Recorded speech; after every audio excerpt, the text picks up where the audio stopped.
প্রিয় দর্শক, আজকে আমরা এমন একটি দেশ সম্পর্কে জানতে চলেছি যে দেশটি প্রাকৃতিক সৌন্দর্যে পুরোটাই মোড়া। পৃথিবীর দ্বিতীয় অ্যামাজন বলা হয়ে থাকে সেই দেশটিকে। প্রাকৃতিক দিক থেকে খুবই বিচিত্র একটি দেশ। প্রত্যেক বছর হাজার হাজার পর্যটক সেই পাহাড়ি কন্যা দেশে ঘুরতে আসে। হিমালয়ে আগলে রাখা সেই দেশটির নাম হচ্ছে নেপাল। তো বন্ধুরা, নেপাল দেশ সম্পর্কে অজানা তথ্য ও রোমাঞ্চকর কাহিনী জানতে আপনাদের সকলকে সঙ্গী করে আজ পাড়ি দেব নেপাল দেশে। সঙ্গে থাকুন শেষ পর্যন্ত। বিশ্বের একটি ছোট্ট দেশ নেপাল। নেপাল শব্দের অর্থ পবিত্র গুহা। নেপালের মোট আয়তন 1,47,181 বর্গ কিলোমিটার। নেপালের রাজধানী কাঠমান্ডু দেশের সবচেয়ে বড় শহর এবং এর জনসংখ্যা প্রায় 15 লক্ষ।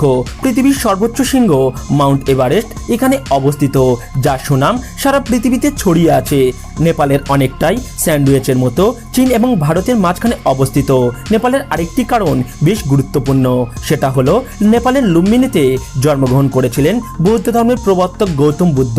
সপ্ত নদের শহর নামে পরিচিত পোখরা শহর পর্যটকদের পছন্দের একটি শহর। প্রাকৃতিক সৌন্দর্যের সাথে সাথে এই শহরের সাংস্কৃতিক ও ঐতিহাসিক ঐতিহ্য সমৃদ্ধ।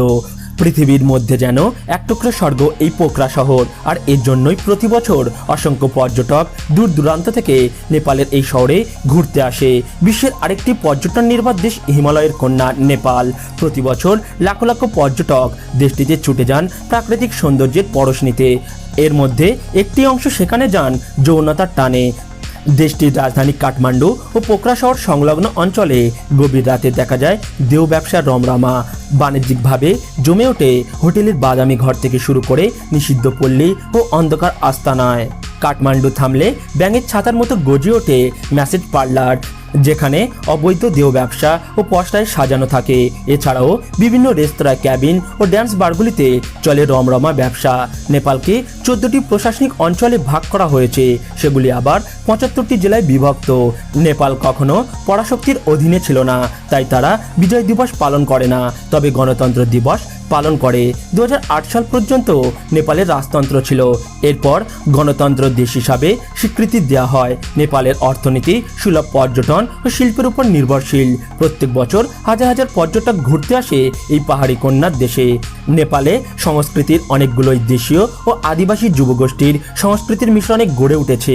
বিশেষ করে নেয়ার জনগোষ্ঠীর সংস্কৃতি তাদের গান ও নাচের জন্য সুপরিচিত। নেপালে সাধারণত খাদ্য তালিকায় রয়েছে ডাল ভাত, তরকারির সাথে আচার ও চাটনি থাকে।